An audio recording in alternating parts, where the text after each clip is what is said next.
session, the role of cities in climate, their vulnerabilities and kind of their potential contribution. My name's David Shukman. For many, many years I was a BBC News correspondent. This is my 11th COP, but I left the BBC after COP26 and I'm now an independent moderator, and it's fascinating to see the breadth of engagement from so many different sectors, experts, corners of the economy, and sometimes it's easy to wake up at these COPs and get very depressed.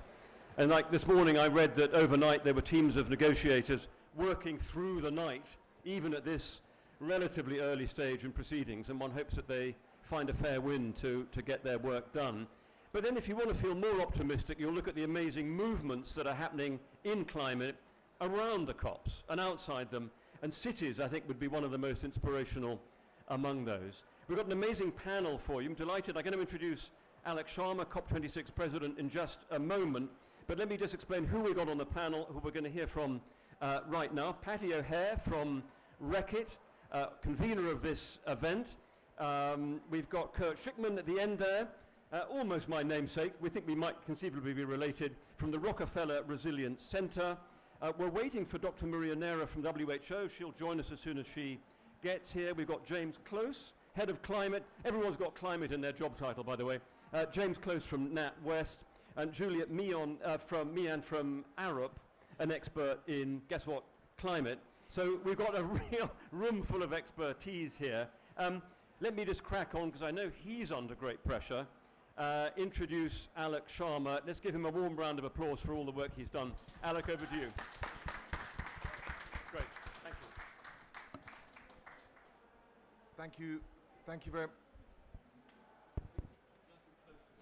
Thank you very much, David, for that. I can tell you I feel a lot less pressure this year than I did last year. That falls to somebody else. But nevertheless, we're here for the full 2 weeks of COP, and I've actually just had a very good meeting with Sami Shukri, the COP27 president, and just reaffirmed to him again that the UK is here to support, to build a consensus, and you will see us here right to the end for what I hope actually is going to be a successful COP, because every COP builds on the last one. And I think what we got over the line in Glasgow was historic. We still need a lot more implementation, but we then need to see progress here at COP27 as well. Also, big thank you to you for coming to the UK Pavilion. We are, as David's reminded us, we're halfway through. And I can see that you are all hardy folk, because there are some who have fallen by the wayside in the UK team already. But it's good to have you here. Thank you to the stellar panel for all the contributions you're going to make, but also a huge thank you to Reckitt. You were one of the reasons we could put COP26 on in the first place. I can tell you that even 2 weeks before COP26 was due to take place, I had some very serious people phoning me up from around the world saying, postpone it again, you're just going to create a sort of big COVID problem, I'm afraid you're going to have to put this off.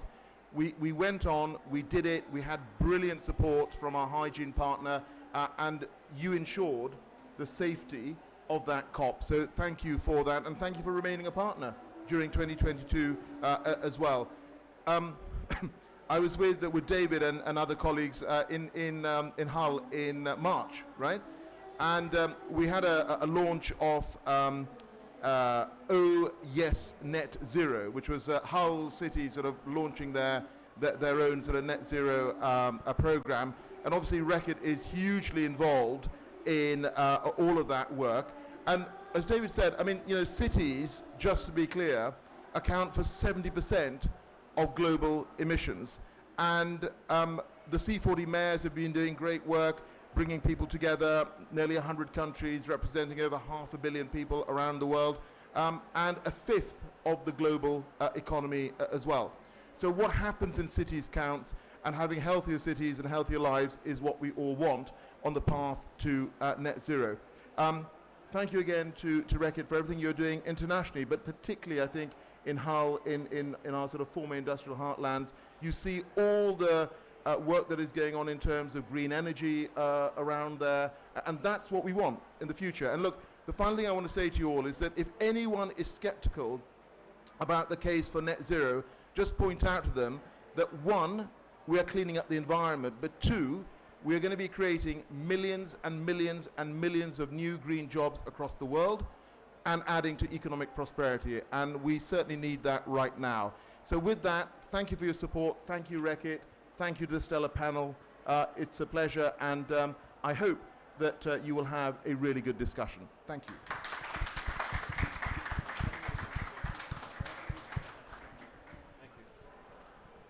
Alex, many, many thanks for that. Terrific to have your input at the start of this panel, and I know you've got to move on to other things, and we really appreciate that and all that you're doing for this agenda.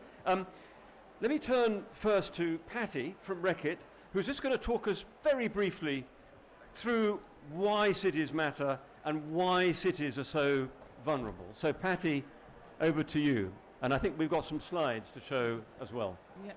I'm going to get neck ache. Good. Good morning, everybody. You can hear me.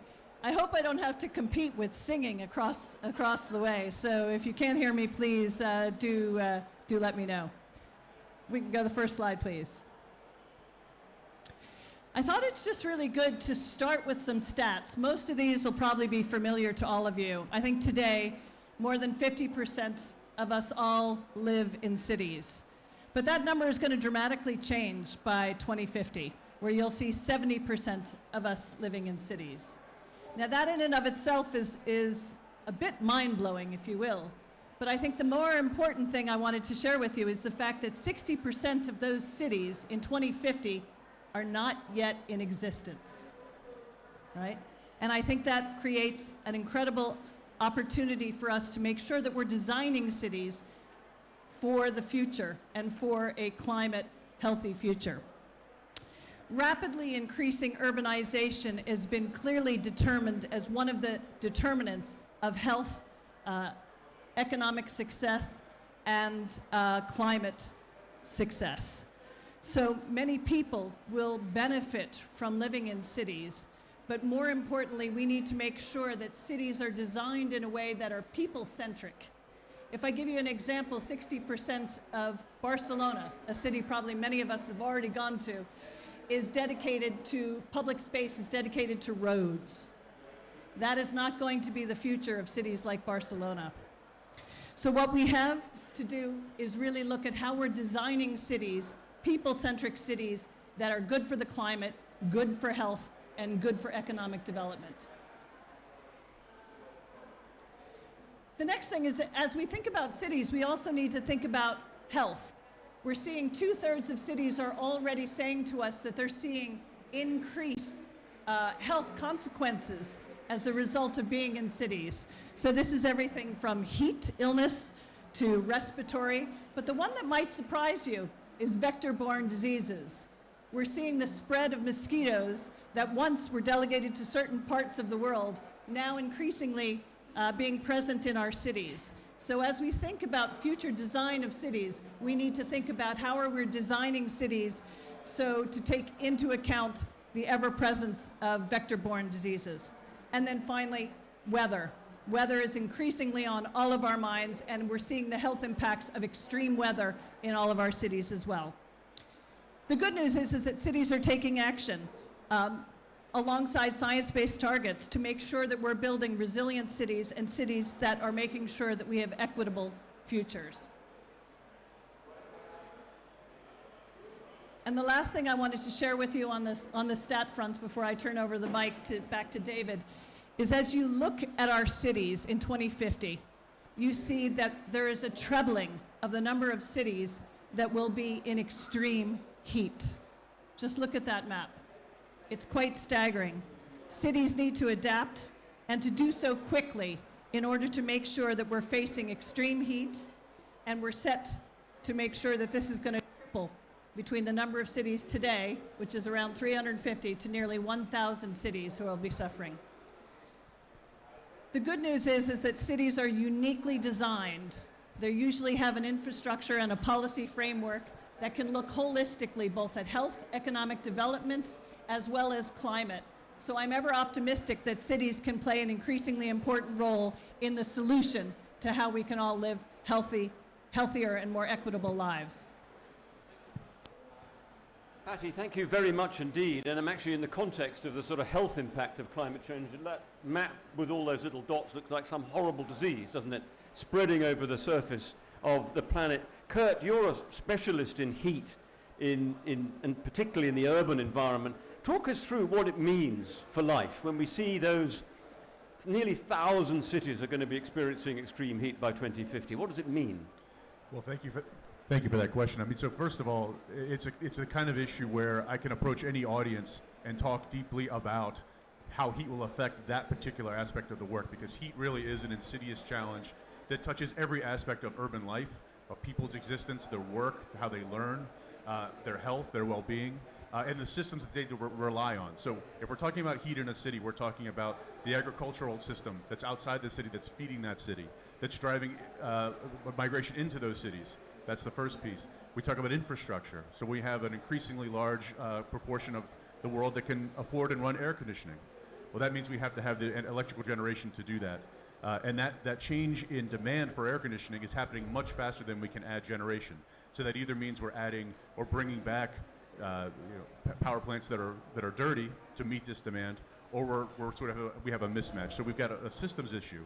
We've got transport. We saw at Luton Airport, for example, the melting of runways over the summer. We've seen in Pakistan, India, and Australia, the melting of roads. So even down to those sort of tangible things. But those tangible things are just the tip of the iceberg. Where we really get to the challenge of heat, it's the things you don't see. It's the mortality. Heat is the #1 killer of climate disasters today in an average year. Just last year, or just this past summer, over 1,000 people in UK lost their lives in a heat wave in Europe that cost 15,000 people's lives.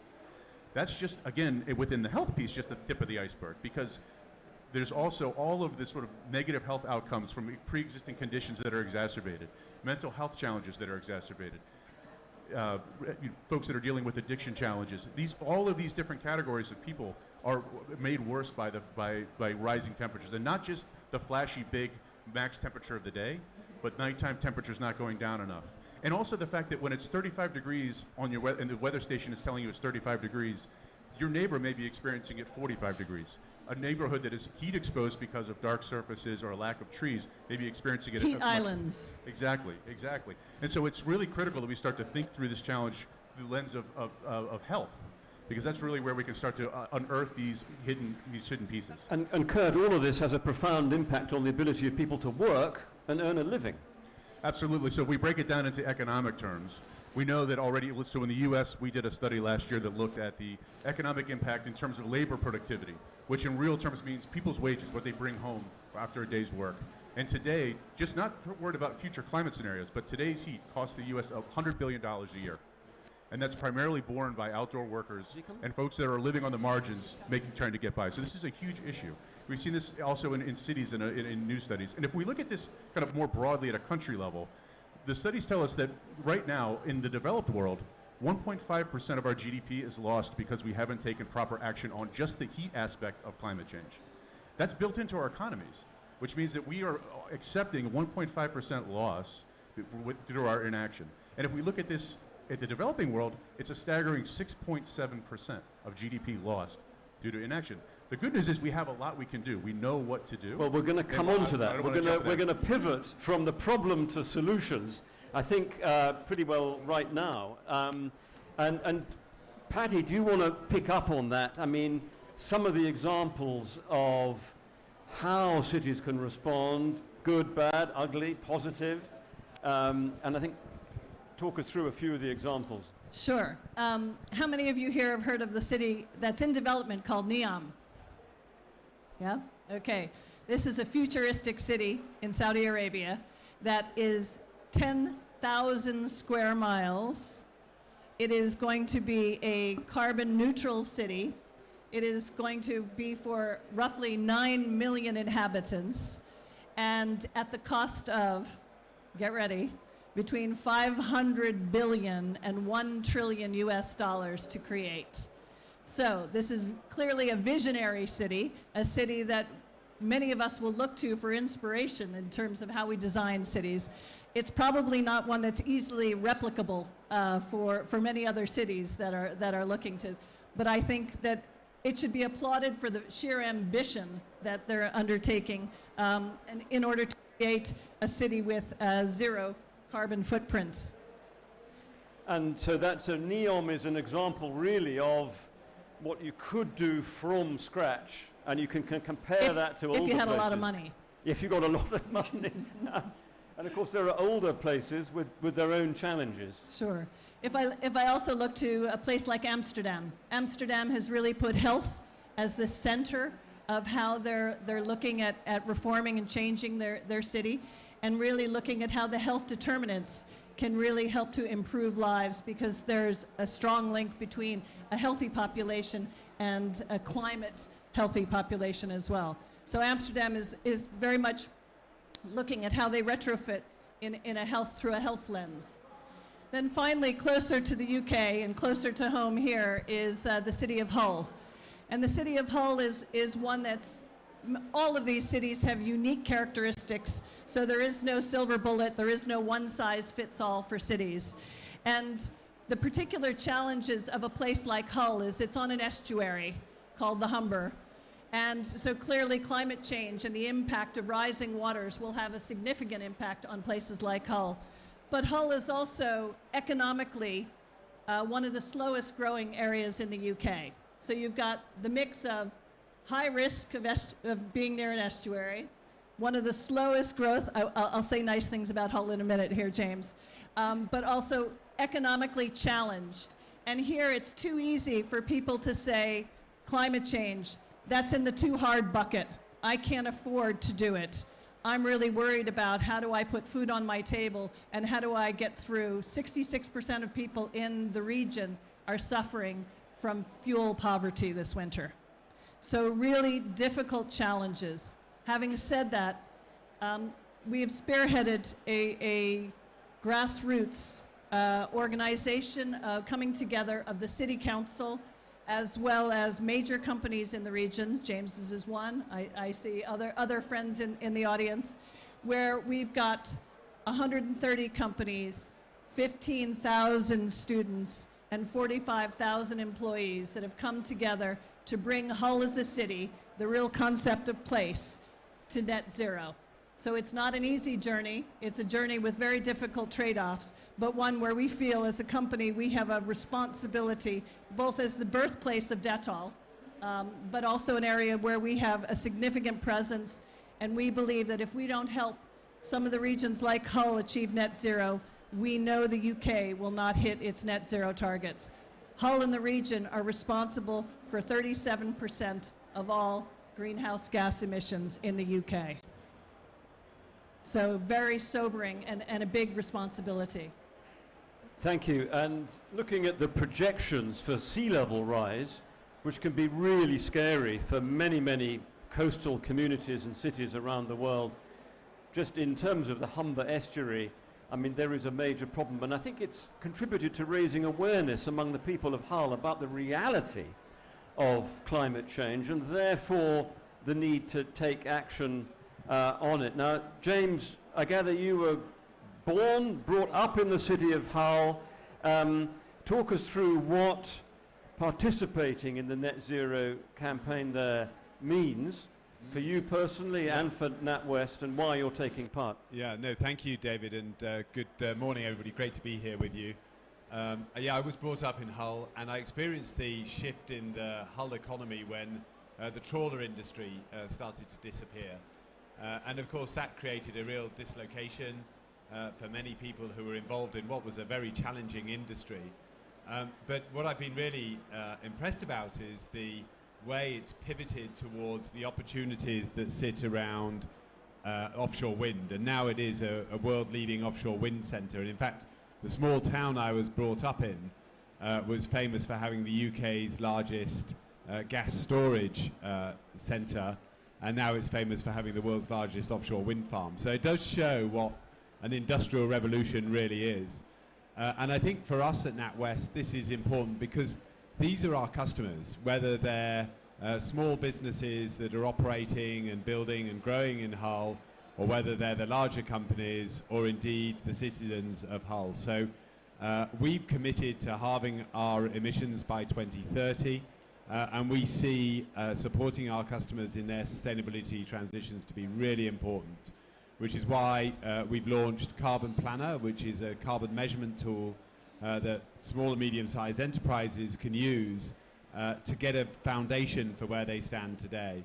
And I think we're keen to see how we can work together to get that used by more and more businesses, and then bring the finance that's required for those businesses to grow in a climate smart way. And I think cities are a great way of, we've talked, the phrase coined here, COP has been the poly crisis, but we need systemic solutions to the poly crisis, and cities are systems in their own right. And I think by bringing together vision like you've brought, Patty, practical tools like we've got, and the collaboration of many people in the city, we can actually genuinely make a difference, both to people's lives and also to their engagement in the way in which they're going to think about cities. And I think this is going to be really good for people's health and well-being, as well as good for the economy. And it comes at a time, this initiative in Hull, when, as we know, there is the cities movement and people are hungry for ideas, best practice, lessons learned, things that have been tried in one city somewhere that perhaps doesn't work so well, and other things that really do fly. Juliet, from your experience for a major engineering firm looking at this issue of climate, resilience, adaptability, talk us through what grabs your attention, as it were. What are you most enthused by when it comes to thinking, how do we move forward? I think that point of needing the practical examples is really important. I think the whole system solution to a poly crisis can be overwhelming as to where do we start. So I wanted to sort of use the term urban acupuncture. I don't know if people are familiar with that, but the cities are complex. Sorry, Juliet, over here, I didn't hear that. Urban acupuncture. Okay, oh, all right, okay. So thinking of cities as complex systems in the way that the human body is a complex system, finding our intervention but knowing that we're making it in the right place. So one of the, I mean, there's many such examples. We need more. We need people to understand what works and have this whole encyclopedia of practical examples so that it doesn't feel overwhelming. I was going to talk about the city of Shanghai. So one of the many problems and challenges of the city of Shanghai, with its 24 million and growing population, is urban flooding. And urban flooding also bringing it with it pollution, multiple health issues. And a solution to that, recognizing that we still need to be getting towards net zero, is not to do more large grey infrastructure, but to look at nature-based solutions. And the sponge cities concept, which makes use of green spaces, makes use of lakes and rivers and parks, which, as well as providing the surface drainage, also bring multiple health, well-being, societal benefits to the communities. But coming back to quite how complex and challenging a huge city like Shanghai is, you do need to understand the system with this acupuncture concept before you make your intervention. So work that Arab has done in this space uses AI and machine learning to map the whole city to understand where there are green spaces in order to have that baseline before the interventions are introduced. And I think that understanding your system before you go in with your injection is the most important thing. So really knowing where the pressure points are, where the weaknesses are, and where the opportunities are, I guess, to respond. And then it does become manageable, tangible, of a size and scale that people can deal with, but you do need to know you're doing the right thing within that holistic challenge that we're facing. Thank you very much. Delighted that Dr. Marianera from the WHO has joined us. I really appreciate it. I know it's a busy day for you. I mean, so where we've got to is starting to identify the pressures on cities caused by climate change, and also looking at the potential for responses. I mean, these are, after all, great hubs of human innovation and ingenuity, and we need cities to get this right if we're going to deliver on any net zero target, but actually the opportunities do lie there. And I know your big focus this week has been on the impact on human health of climate change, particularly acute in cities, isn't it? Absolutely. 70% of the emissions are coming from cities, from urban environments. So it's clear that we need to go there, we need to do something there. Similar for the health, the public health issues are very much at the urban environment. So for us as the public health community, we need to work on urban environments, because this is where the whole health of the people will be very much defined. Very recently, I had the opportunity to talk to the C40 mayors. They gave me the opportunity to present the health argument at front. And then I was very kind of arrogant on giving them prescriptions. I gave them 10 prescriptions. I said, first one, please, I want every mayor around the world having on his or her desk WHO air quality standards. Put it on your desk, at least to have it there, very visible. I want a picture of all of you with that on your desk. Second, monitor the quality of the air. Please, every day when you arrive to your office, instead of checking immediately what the headlines are saying about you and your haircut and your outfit and all of that, make sure that you check the air quality. Everybody's laughing, probably they saw it recently. Anyway, so measure the air quality every day. Third, bring the health community to your office. Call the chief of the hospital near to your office. Call the president of the Association of Pediatricians. Call the president of the Association of Respiratory Medicine. Have a round table with them. Tell them how can you help them to raise the health argument and how can they help you to further motivate action. Four, measure the benefits. We can do that for you, mayors, or everyone working on the urban environment. We can tell you how many health benefits, outcomes you are generating anytime you are investing on a public transport system. We can tell you how many lives you are saving, how many diseases you are reducing the prevalence, how much cost you're avoiding for your hospital. So those were among some, and I told them as well, share those experiences and create a kind of healthy competitions with other mayors. I don't want to continue with the prescriptions, but another element. The architects, urban planners, this is a group of people that we are more and more now working with them. There are very good initiatives going on. You have very young and enthusiastic, maybe not so young, even people with different age group, very, very committed, understanding now as urban planners and architects the importance of doing healthy urban planning, healthy urban design. This is critically important, and again, we can work together and benefiting. The public transport people, fundamental as well, all the associations on public transport. And of course, the cities are now more and more trying to be prepared for what we call the climate refuge. I mean, places where if it's too hot, you can go and work or read or prepare your lessons for the school the day after. And more we will be needing that. Is that enough of solutions? What do you think? Maria, I'm always impressed, but the fact that you've got through so many from memory is even more outstanding. And they're all really interesting. And Kurt, I wonder whether you would pick up on some of those in terms of solutions, ways forward. That all, I guess, what Maria said really resonates with the work you're doing on extreme heat. Well, absolutely. And Dr. Nera, it's wonderful to hear that. I think the biggest thing I took away from what you said is we need to bring all the different stakeholders together so that they can understand how to see their work through the lens of health. Kurt, just hold the mic a little and closer. Through the lens of Perfect. heat. So, is that better? Even closer. Great. Here we go. So in that vein, I think one of the pieces of the puzzle that also needs to be at the table is private finance and risk transfer and insurance.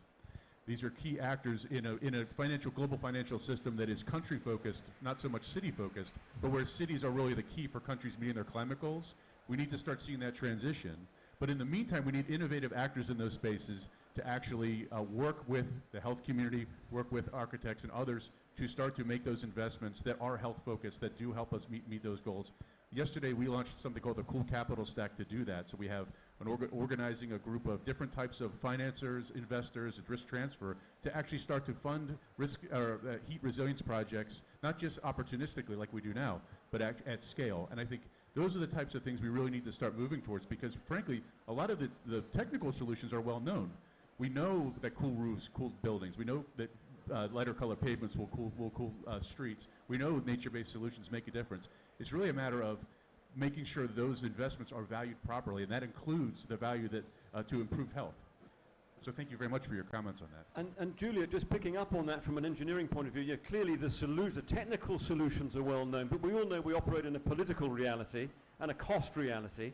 And the number of times we see new housing developments, new shopping developments, new urban developments of all kinds that are treeless, acres of concrete, absolutely no shade, perhaps contributing to flooding because of runoff. I mean, how does one embed at all levels that kind of thinking that's needed, that we're hearing from Maria and from Kurt? So I think exactly as Kurt says, the technical solutions are there. I think the changes are needing to come from much further upstream, from the policy. I think policymakers shouldn't be thinking that all the solutions are technical. I think the really important thing is to have people, to have societies at the front of mind, to be understanding how we are reducing vulnerability, how we're delivering equity, we're delivering health outcomes. It's quite a big, for us as an engineering company, it's quite a big transformation from simply designing what we know how to design to thinking much more about the outcomes, the people, the users of what we're designing. But there's only so much that any stakeholder anywhere in the value chain can do on their own. It really does need to be a collaborative end-to-end process, and everybody has to, we can't wait. So we as engineers can't wait for policymakers can't wait for finance. Everything needs to lean in together because there's a lot to do and not so much time to do it. No, thank you for that. And James, Kurt mentioned the role of finance in this. Now, okay, representing a bank, clearly you're going to be looking at financial proposals from companies, developers, for cities. I mean, to what extent can you insist that they factor in what may be the extra costs involved of including measures that might resist flooding or extra heat, exactly the kind of stuff that Maria's talking about, that Kurt's been describing? Well, when I was at the World Bank, we did work on creditworthiness of cities, and I think that was really powerful because it helped cities think about what was going to build in resilience and how that was going to enable them in the long term to go to the markets and raise funds and money. And I think we haven't quite got there yet at the city level, certainly in the UK, because of the way in which the public finances are structured and the fact that most of the city financing comes from the Public Works Loan Board. But I think we could use the capital markets as a way of raising funds for cities to invest in resilience and use, if we could kind of work that model through in developed countries, then it can apply to developing countries as well. And I think that is what then forces designers and city planners and mayors to think about the way in which they're going to build resilience and be able to access finance, not just for them, but also for the businesses that sit within those cities. But in the financial markets and the context of always trying to find the most efficient use of money, how does one make the case internally in the financial world for the inevitable extra costs of, okay, a car park having shades, more trees being planted, and not just planted but looked after? Well, there's two ways to think about this. One is reducing the city's carbon footprint, which is incentivizing investment in low carbon solutions and people-centric solutions. And a price on carbon is the best way to do that. A lot of work done on that, and I think it's a really important area for further exploration, and we need to get to that sort of Stern-Stiglitz number of $100 a tonne by 2030 for the social cost of carbon. But on the adaptation side, it is harder because there isn't an immediate financial payback to putting that shade in place and making people have better well-being as a result of those types of investments. But those are the sorts of things we've financed collectively for centuries. That's how Bazalgette built the sewers in Britain. That's how the Metropolitan line was constructed. These are public pieces of infrastructure that help people and cities develop in a more sustainable and long-term way. So I think there are structures that will enable us to do that. We just need to kind of tease them out and work them through. Let's just do a quick fire here. Kurt, from what you've heard, clearly there's a great willingness to engage on this. What for you would be like is there low-hanging fruit? What would be the one thing you would like people to commit to? I think the one thing I would say is really starting to think again through the lens of health and all the things we're doing, and I think that comes down to even something as simple as early warning systems for heat. basing those not just on temperature, but basing them on the health outcomes that that temperature will mean in communities. In fact, we haven't mentioned the wet bulb temperature yet, but here's the moment, right? And that actually goes beyond that. I mean, we can talk about many different aspects of meteorology, but what it really boils down to is how does the individual in a particular place experience that? And if we start thinking even as simply around the early warning and preparedness with that as the lens, I think we'll start to drive towards valuing the health in all these investments from there on. So that would be the sort of low-hanging fruit that I see there. And Maria, from your perspective, I mean, early warning, I know for the WHO is a really key issue to share with citizens kind of what they can expect, the kind of conditions they might have to work in. I mean, what for you might be, if you like, the easiest, most effective way forward immediately, because this is a crisis. We're living on a planet that's already 1.1 degrees hotter than it was before. As I say, the monitoring of the air quality is something that is now getting more and more traction and is available in many places, but still in many countries around the world, still the monitoring of air quality is very, very poor. So that could be something. But we cannot just rely on monitoring the air quality, then we need to do something about that. So for me, will be fundamental the sustainable public transport system. All of those messages that we are moving around saying how important will be to tackle the causes of climate change at urban level.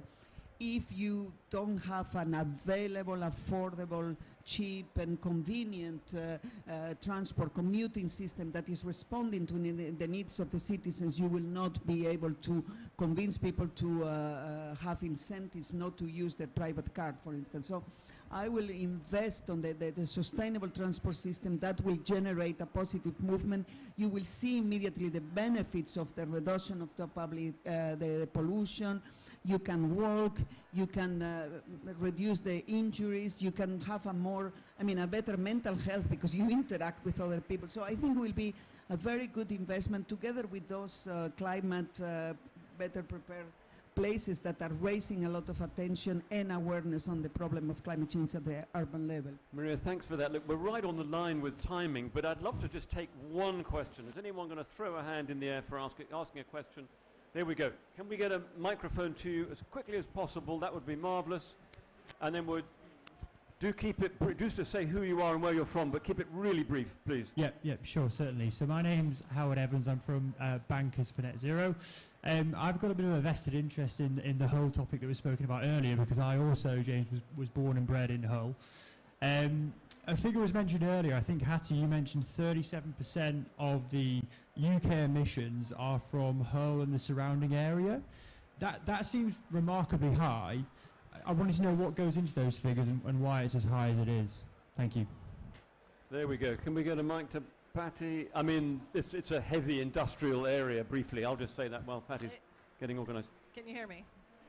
I think that let's take that as a side conversation because it is well documented, and I'll happily share all the data with you. But it is for sure the second largest industrial emitter in all of Europe after the Ruhr Valley, and clearly, if the UK Patty, can you hold the mic a little closer to your mouth? There we go.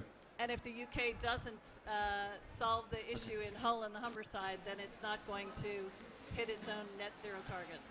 Yeah, I mean, I think if you lobby in oil refineries, steelworks, power stations, there's a lot going on in that region. Look, I'm getting the signal, I think, aren't I, to wrap up.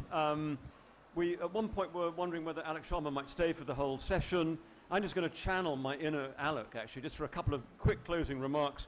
I'm sure he would agree. It's just fantastic to see the sharing of ideas from so many different perspectives. That can only be constructive given the absolute urgency, how little time we have to get this right in the next few years. I'm sure he would also welcome a kind of sense of healthy competition between companies, between cities, in terms of actually how one can progress this. And just a final thought from me, I just think it's incredibly long overdue but amazingly welcome to see how health as an issue that just cuts across everybody on the planet is now at last getting a much higher profile here at these COPs, and looking forward to the next one where hopefully there'll be an even greater profile for health issues. Will you all join me in thanking our amazing panel?